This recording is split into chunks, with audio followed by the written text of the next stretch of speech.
Chapitre 6, première partie. Marcher selon l'esprit. La troisième condition de la vraie spiritualité. La vraie spiritualité dépend aussi d'une attitude positive de confiance en la présence et la puissance de l'esprit qui réside dans le cœur.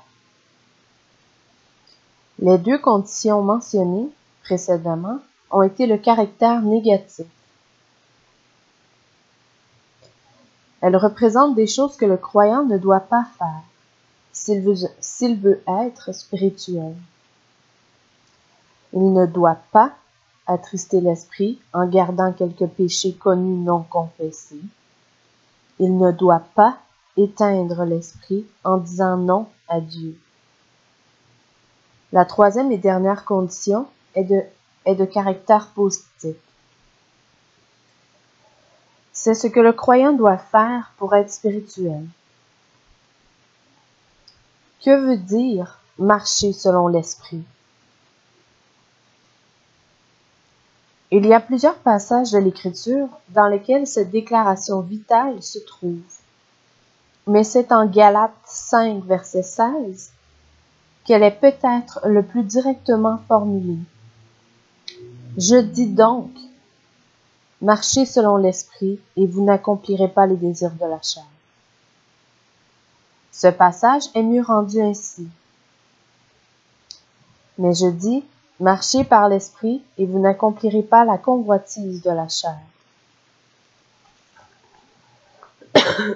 L'enfant de Dieu n'a en lui-même aucun pouvoir, par quoi il puisse entrer dans la marche selon l'esprit, la favoriser ou la maintenir.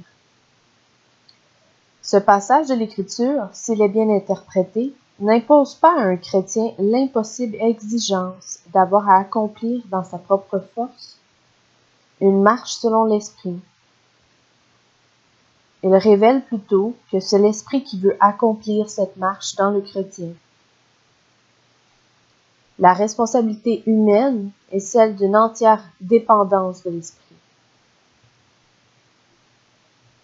Marcher par l'esprit, c'est simplement marcher dans une confiance définie en la capacité et le pouvoir de l'esprit qui habite en nous.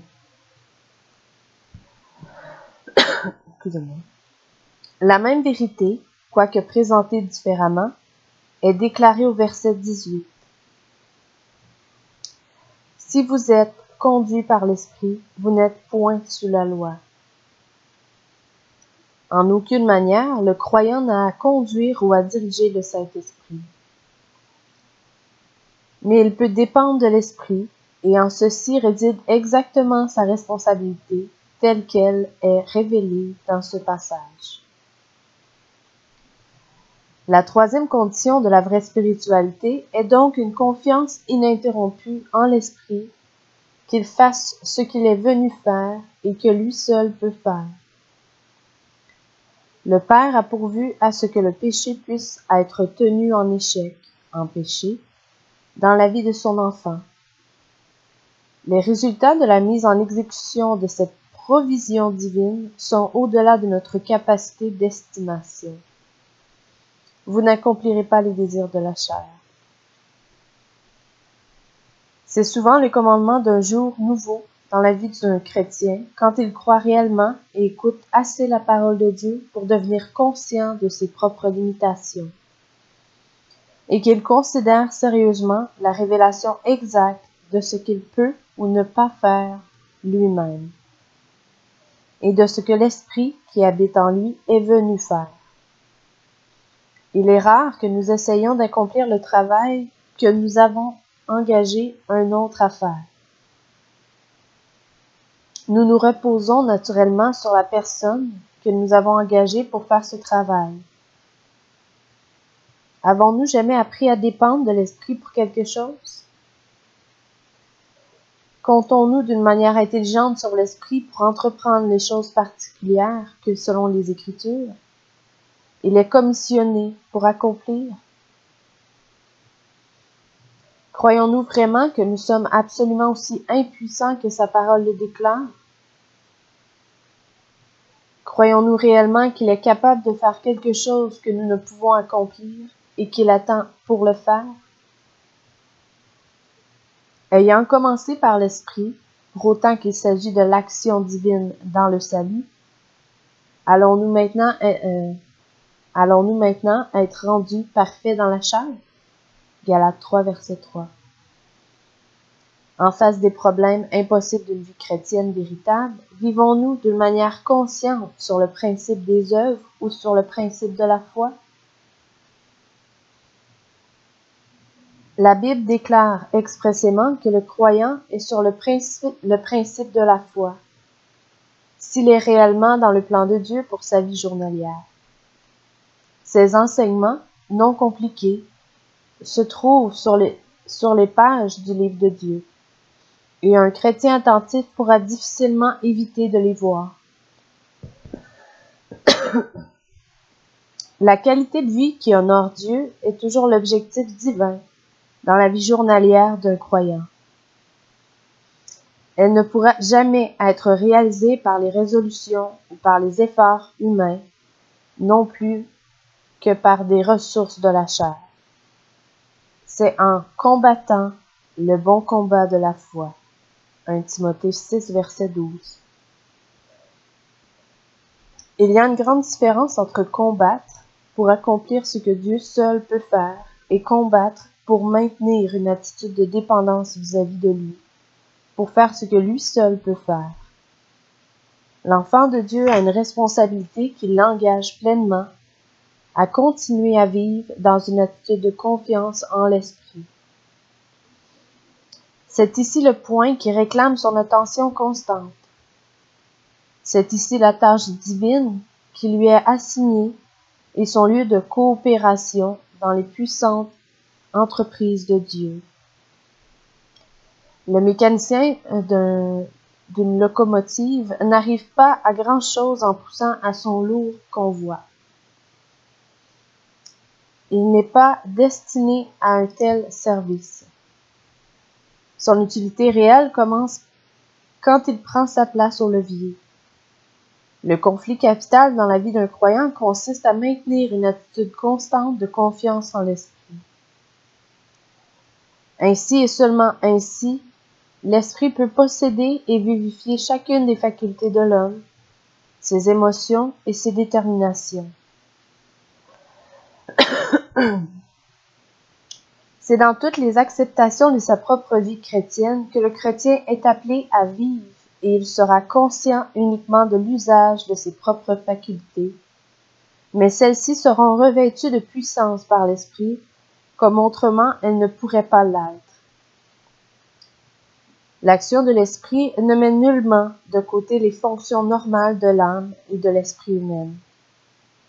Il s'agit jusqu'à impartir la plénitude de puissance qui est la réalisation de la volonté bénie de Dieu. Marchez selon l'Esprit et vous n'accomplirez pas les désirs de la chair. La victoire qui triomphe du monde, c'est notre foi. 1 Jean 5, verset 4. Le rationalisme est directement opposé à la foi. Il y a ceux qui s'insurgent contre l'enseignement du salut par la foi seule. Ils se révoltent soit parce qu'ils ne connaissent pas ou ne croient pas à la parole de Dieu. Il y a ceux qui pareillement s'insurgent contre l'enseignement de la possibilité par la foi seule d'une victoire constante dans la vie journalière du croyant. Ceci vient également de ce qu'ils ne connaissaient pas ou ne croyaient pas les Écritures. La doctrine traitant de la sainteté et de la vie comme produit divin ne s'appuie pas sur un ou deux textes seulement. C'est l'un des grands thèmes, si ce n'est le thème le plus extensif des Épîtres, car non seulement cette doctrine est enseignée tout au long, mais chaque injonction adressée aux chrétiens est basée sur les principes exacts révélés dans cette doctrine. Elle constitue un des éléments les plus vitaux dans les provisions de grâce qui caractérisent notre âge.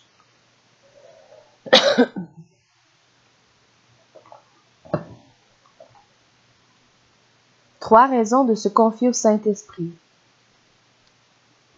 La Bible attribue à 3 causes dominantes l'empêchement du développement de la spiritualité chez l'enfant de Dieu, rendant nécessaire une confiance implicite et constante dans l'Esprit qui habite en lui. Premier point, le monde, ou le contraire des idéaux célestes. Deuxième point, la chair, ou ce qui chez le chrétien s'oppose à l'esprit en ayant des désirs contraires à ceux de l'esprit. Troisième point, le diable, qui s'oppose à tous les plans et à tous les desseins de Dieu. Nous allons maintenant examiner ces points plus en détail, mais dans un ordre différent. Premier point, l'impossible idéal céleste de vie en contraste avec les idéaux du monde. Dieu n'a qu'un livre, et ce livre s'applique à tous les hommes de toutes les dispensations. Nous y trouvons sa volonté et ses desseins à l'égard d'Israël dans la dispensation qui a précédé la croix, ainsi que sa volonté et ses desseins envers Israël et tous les gentils dans l'âge à venir. De même aussi, nous y trouvons sa volonté et ses desseins à l'égard du peuple céleste de la présente dispensation. Les enfants d'Israël furent rachetés et délivrés de l'Égypte, et il leur donna la règle de vie qui devait les régir dans leur pays. Ces règles particulières n'ont jamais été adressées à aucun autre peuple qu'Israël, et ces règles, adressées à Israël, faisaient appel à l'homme naturel. Elles cessèrent d'être en vigueur comme règles de vie exigées après la mort du Christ. Il est également révélé une règle de vie qui doit régir Israël quand il sera rassemblé et rétabli dans son propre pays sous le gouvernement universel de son roi Messie. Son règne sera de caractère légal ou du caractère de la loi. Ces principes sont énoncés d'avance par les prophètes de l'Ancien Testament et sont aussi révélés plus amplement par certains passages du Nouveau Testament. La Bible contient aussi une règle de vie qui s'applique aux citoyens des cieux de la présente dispensation, lesquels, bien que célestes, de par leur position et leur responsabilité, sont appelés à vivre comme étrangers et voyageurs sur la terre. 1 Pierre 2, verset 11, et comme témoins dans le territoire de l'ennemi. On trouvera leurs principes régulateurs dans les actes et les épîtres, ainsi que dans certaines portions des évangiles. Ces standards célestes ne sont pas imposés au monde irrégénéré. Les inconvertis n'ont pas reçu l'Esprit et n'ont par conséquent pas la capacité de pouvoir vivre selon les normes prescrites aux chrétiens. Il est tout à fait vain et déraisonnable d'imposer des règles chrétiennes à un monde irrégénéré, car l'idéal chrétien de la vie est d'un caractère d'autant supérieur à la loi d'Israël que la bourgeoisie céleste est plus élevée qu'une bourgeoisie terrestre. La loi d'Israël incarnait un grand nombre de principes éternels qui ressortent du caractère même de Dieu. Ces principes, comme tels, ne sont pas transitoires, mais le mode exact de leur énonciation est changé de façon à ce qu'ils puissent être adaptés aux relations nouvelles que le peuple céleste soutient avec Dieu.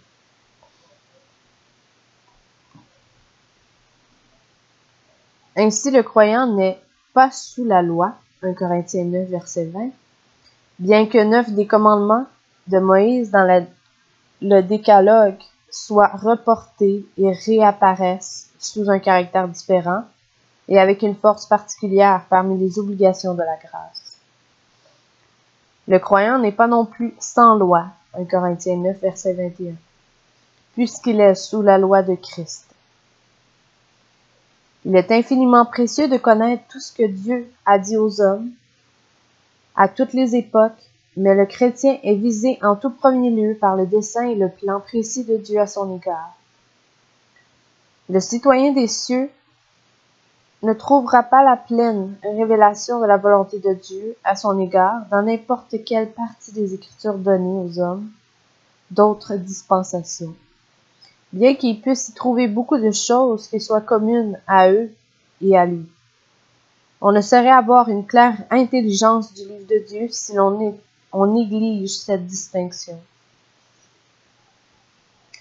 Les Écritures s'adressent aux chrétiens comme à un être surnaturel, et c'est une manière de vivre surhumaine qui lui est proposée.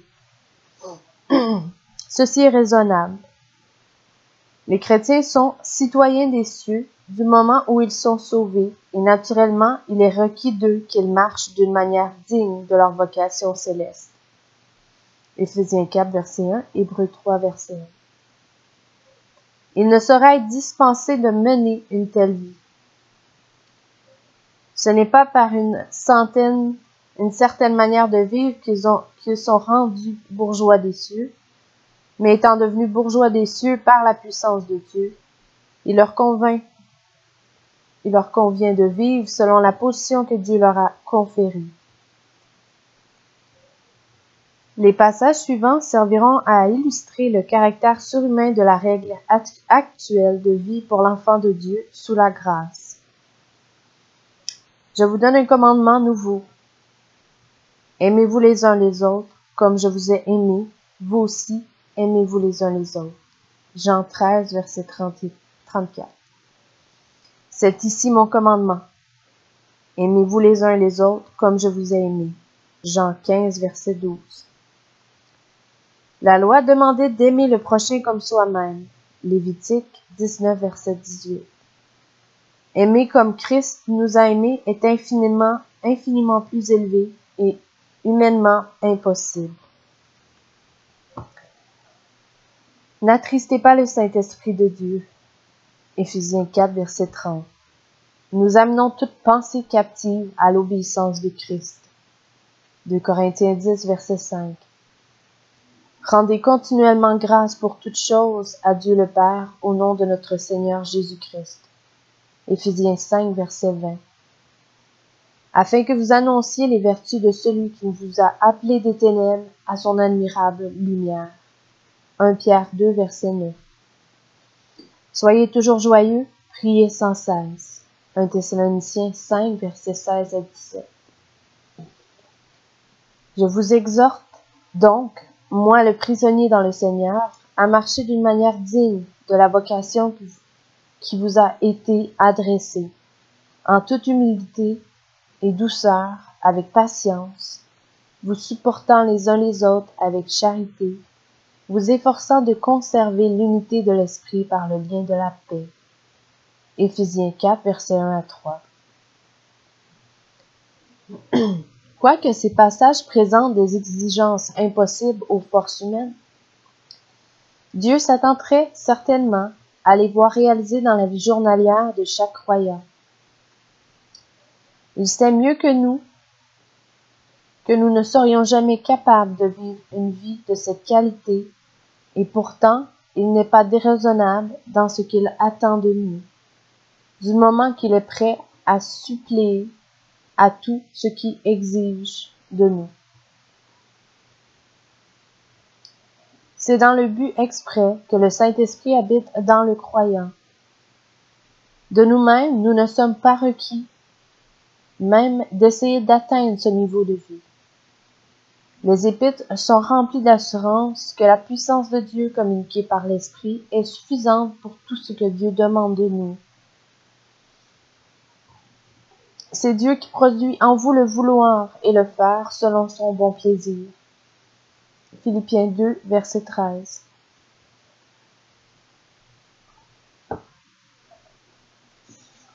La nouvelle règle de vie qui est placée devant l'enfant de Dieu sous la grâce est donc impossible du point de vue humain. Et sa réalisation doit dépendre d'une confiance définie en l'Esprit qui habite en nous. Pour accomplir toute la volonté de Dieu, Pour être spirituel, un chrétien doit marcher selon en parenthèse, par le moyen de l'esprit. Deuxième point. Le chrétien a affaire à un ennemi qui gouverne le monde. La Bible représente Satan comme l'ennemi des saints de Dieu. Et ceci est particulièrement vrai en ce qui concerne les saints de la présente dispensation. Il n'y a aucun conflit entre Satan et les hommes inconvertis, car il continue une partie de son système du monde. Ils n'ont pas été délivrés de la puissance des ténèbres et transportés dans le royaume du Fils de Dieu. Satan est la puissance qui agit en eux, qui ne sont pas sauvés. Éphésiens 2, verset 2. Comme Dieu est la puissance qui agit en ceux qui sont sauvés. Philippiens 2, verset 13. Tout être humain est ou bien sous la puissance de Satan ou bien sous la puissance de Dieu. Ceci ne veut pas dire que les chrétiens ne puissent pas être influencés par Satan et que les inconvertis ne puissent être influencés par l'Esprit de Dieu. Mais quant à leur position, ils sont dans un domaine ou dans l'autre. Le domaine de Satan n'est en aucune façon caractérisé par des choses qui soient nécessairement mauvaises comme les choses sont estimées par le monde. Le but de Satan est d'être semblable au Très-Haut. Isaïe 14, verset 14. Et il apparaît comme un ange de lumière, et ses ministres comme des ministres de justice. 2 Corinthiens 11, verset 13 à 15. Étant ministres de justice, ces serviteurs prêchent un évangile de réformation et de salut par le caractère humain, plutôt que le salut par la grâce seule, sans égard pour une vertu humaine quelconque. C'est pourquoi le monde, avec tous ses standards moraux et sa culture, n'est pas nécessairement libéré de la puissance et du contrôle effectif de Satan. Celui-ci cherche à favoriser des formes de religion et d'excellence humaine à part de la rédemption qui est en Christ. Et le monde est évidemment influencé à entreprendre cette œuvre-là précisément. Il a aveuglé les inconvertis, mais sous un rapport seulement. Ils sont aveuglés par Satan pour que la lumière de l'Évangile ne brille pas sur eux. 2 Corinthiens 4, versets 3 à 4. L'inimitié de Satan a toujours été dirigée seulement contre la personne de Dieu et non contre l'humanité. C'est seulement à partir du moment où nous sommes devenus participants de la nature divine, 2 Pierre 1, verset 4, que nous comptons un nouvel et puissant ennemi. Le jet de ces traits enflammés, Éphésiens 6, verset 16, est dirigé contre Dieu qui habite en nous. Le conflit est réel cependant, et l'ennemi est surhumain.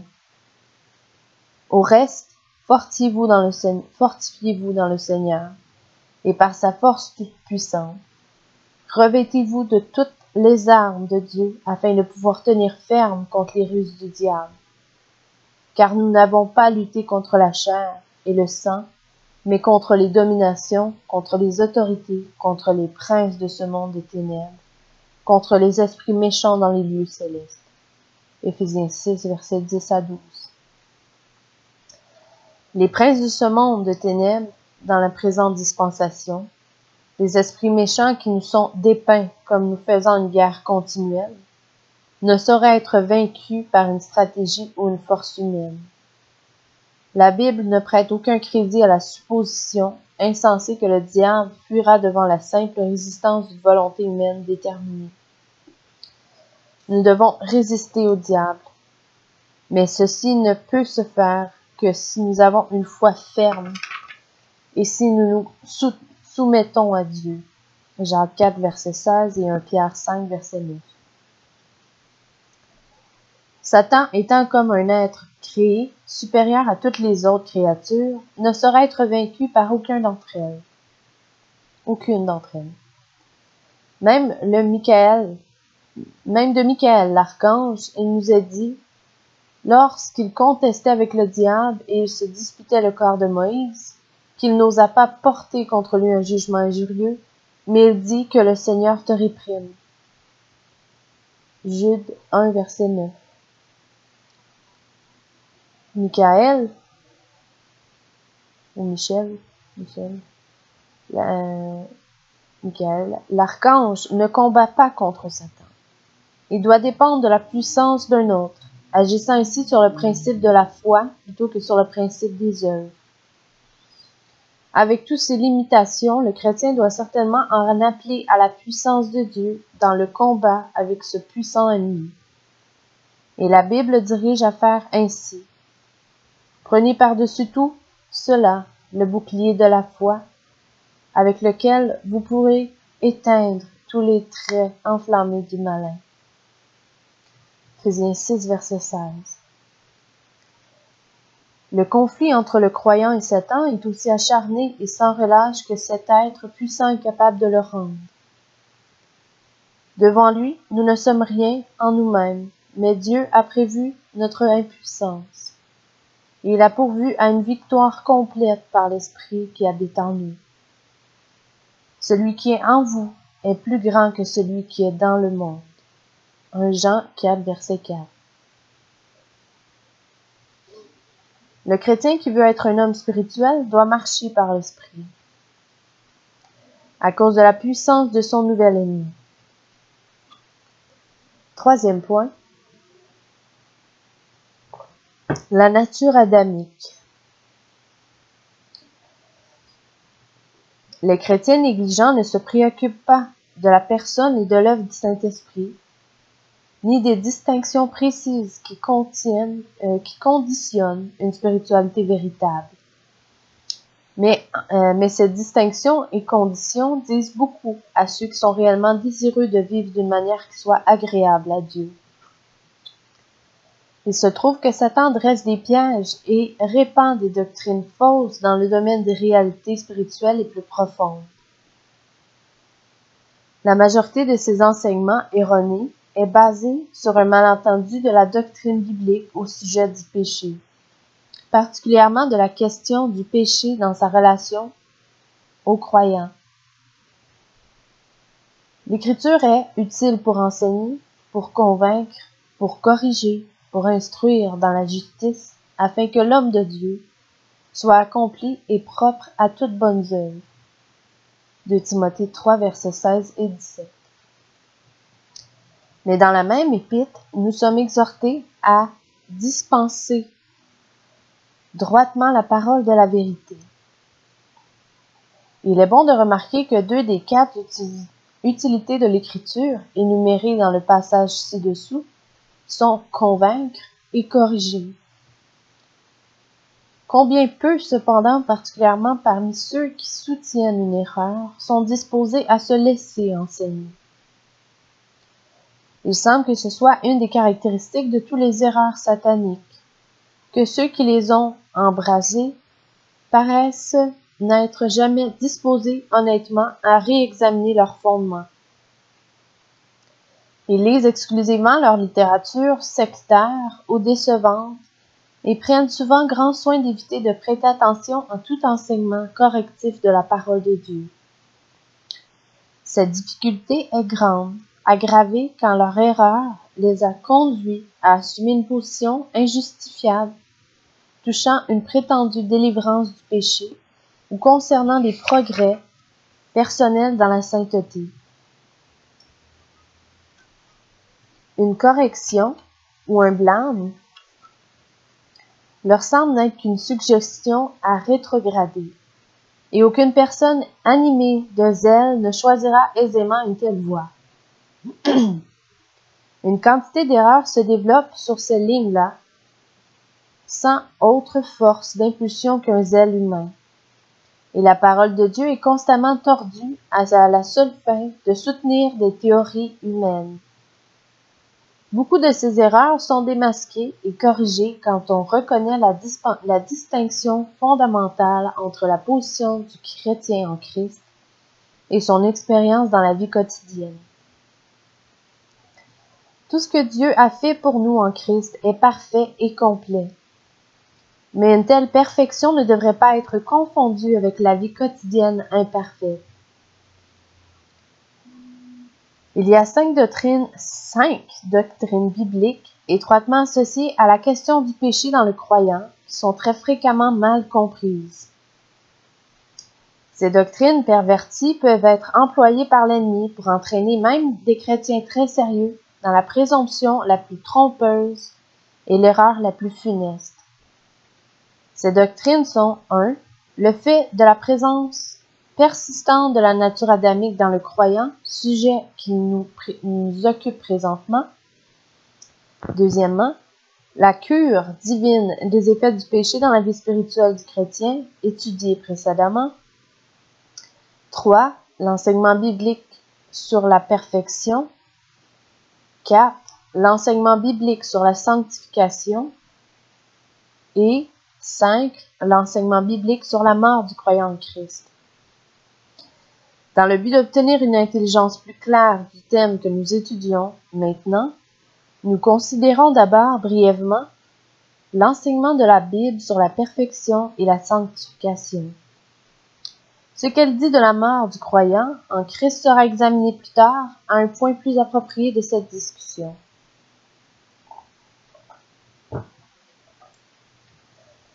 La doctrine de la perfection. Dans la parole de Dieu, la perfection est présentée sous 7 aspects différents. Le premier, l'emploi de ce mot dans l'Ancien Testament comme appliqué aux individus.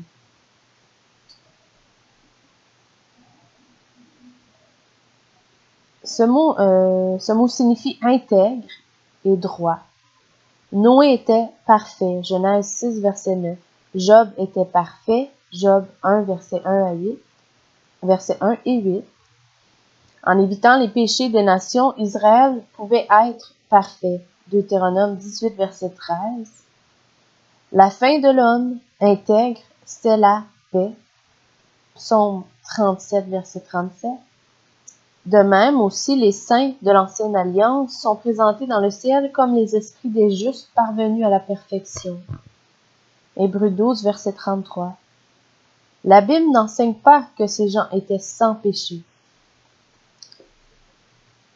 Deuxième point. Perfection de position en Christ. Car par une seule offrande, il a amené à la perfection pour toujours ceux qui sont sanctifiés. Hébreux 10, verset 14.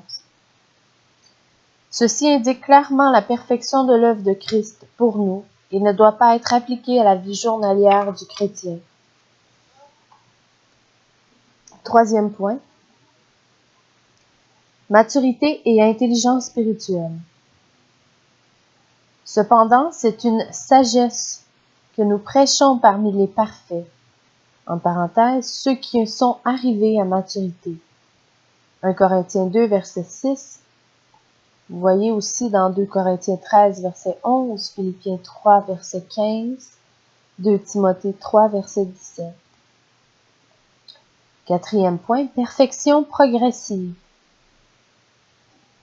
Êtes-vous tellement dépourvu de sens? Après avoir commencé par l'esprit, voulez-vous maintenant finir par la chair? Galates 3, verset 3. Cinquième point, perfection sur un point particulier. A. Dans la volonté de Dieu, afin que parfait et pleinement persuadé, vous persistiez dans une entière soumission à toute la volonté de Dieu. Colossiens 4, verset 12. B.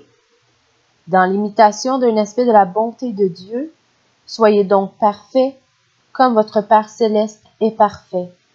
Matthieu 5, verset 48. Le contexte parle de l'amour du Père pour ses ennemis, et l'injonction nous est faite de reproduire cet aspect de la bonté du Père.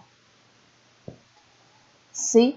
Dans la patience, mais il faut que la patience accomplisse parfaitement son œuvre, afin que vous soyez parfaits et accomplis sans faillir à rien. Jacques 1, verset 4. Et sixième point, la perfection finale de l'individu dans le ciel. C'est lui que nous annonçons, exhortant tout homme et instruisant tout homme en toute sagesse, afin de présenter à Dieu tout homme devenu parfait en Christ. Les références Colossiens 1, verset 28, Colossiens 1, verset 22, Philippiens 3, verset 12, 1 Pierre 5, verset 10, 1 Thessaloniciens 3, verset 13. Septième point, la perfection finale du corps collectif des croyants dans le ciel.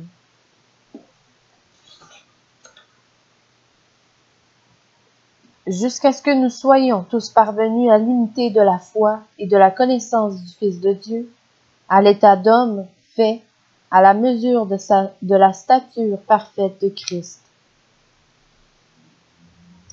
Le mot perfection, tel que nous le trouvons dans le Nouveau Testament, est une traduction de deux mots grecs, dont le premier signifie mûr et le second ajusté. Il est évident qu'aucun de ces termes, considérés étymologiquement, n'a de rapport avec l'absence absolue de péché. Ces faits devraient être pris en considération très soigneusement par ceux qui ont essayé d'établir une doctrine sur l'emploi par les traducteurs de mots parfaits. À ce point précis, nous pouvons peut-être découvrir que les Écritures nous sont adressées comme une parole pour convaincre ou pour corriger. Il est pourvu à une délivrance complète par l'Esprit pour tout enfant de Dieu, mais il ne faut pas confondre ce fait avec tout emploi abusif du mot parfait qui implique l'impeccabilité.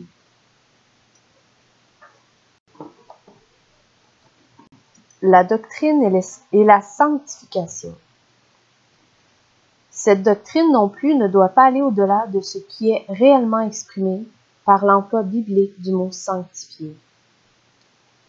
Pour découvrir toute la portée et le sens complet de ce terme, il est nécessaire d'examiner tous les passages de l'Ancien et du Nouveau Testament où il est employé et d'y ajouter aussi tous les passages dans lesquels le mot saint et consacré sont employés, puisque ces trois mots sont la traduction de la même racine, soit hébraïque, soit grecque.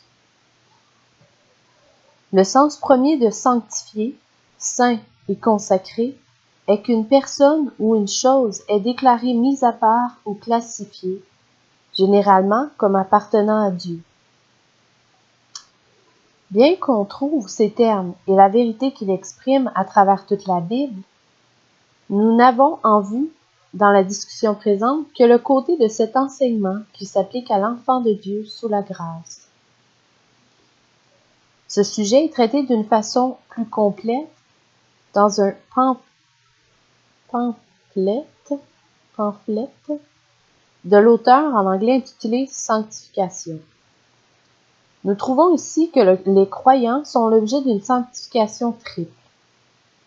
La première, la sanctification quant à la position du croyant. Or, c'est par lui que vous êtes en Jésus-Christ, lequel, de par Dieu, a été fait pour nous sanctification. 1 Corinthiens 1, verset 30. C'est en vertu de cette volonté que nous sommes sanctifiés par l'offrande du corps de Jésus-Christ, une fois pour toutes. Hébreux 10, verset 10. De même aussi, l'apôtre appelle tous les croyants des saints. Et dans l'Écriture, il est parlé de saints prophètes, de frères saints, de saints sacerdoces, de saintes femmes, de nations saintes. Ils sont tels en vertu de leur position en Christ. Il s'adresse même aux croyants de Corinthe comme à des saints déjà sanctifiés. 1 Corinthiens 1, verset 2 et 1 Corinthiens 6, verset 11.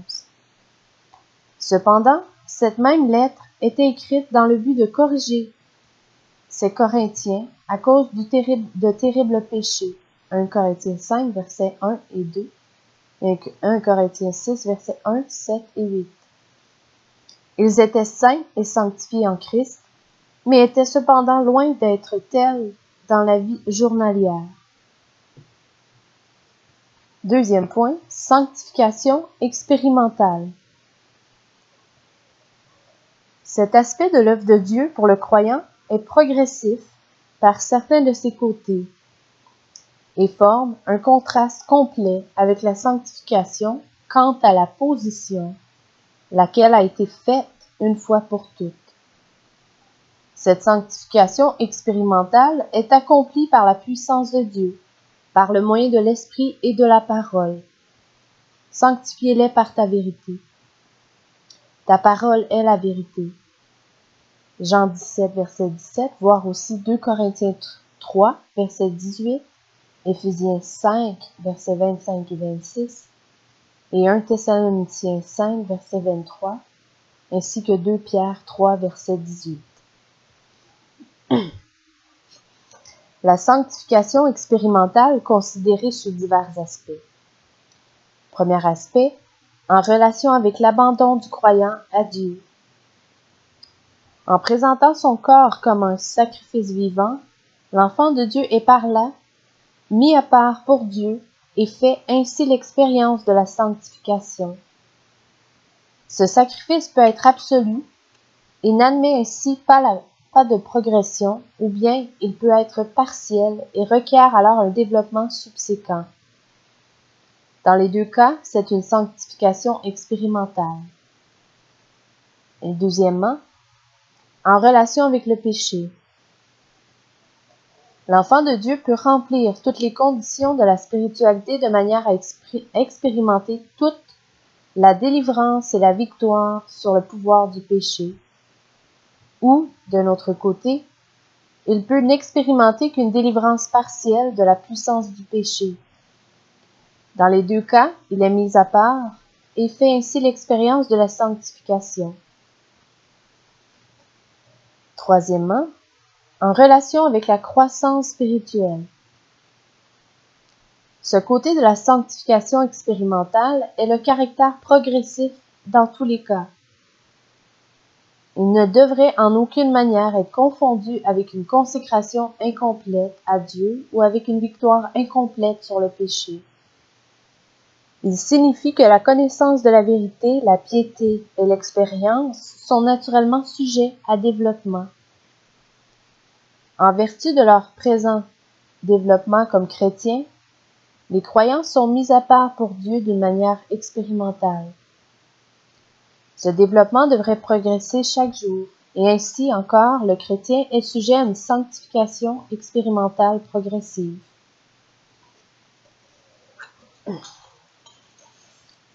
Troisième, sanctification finale. La sanctification expérimentale sera rendue parfaite quand les saints seront rassemblés dans la gloire en présence du Seigneur. Lorsqu'il paraîtra, nous serons semblables à lui, et semblables à l'image de son Fils. 1 Jean 3, verset 2 et Romains 8, verset 29. L'enseignement biblique au sujet de la sanctification est donc que 1. Tous les croyants sont sanctifiés quant à leur position en Christ, une fois pour toutes, au moment même où ils sont sauvés. Cette sanctification est aussi parfaite qu'il est lui-même parfait. Deuxièmement, tous les croyants sont en voie de sanctification par la puissance de Dieu, par la parole, et cette sanctification est aussi parfaite que le croyant est parfait. Ainsi également, en troisièmement, tous les croyants seront sanctifiés et rendus parfaits dans la gloire à l'image même du Fils de Dieu. C'est pourquoi la Bible n'enseigne pas qu'un enfant de Dieu peut être entièrement sanctifié dans la vie journalière avant cette consommation finale de toutes choses. Fin de chapitre 6, première partie.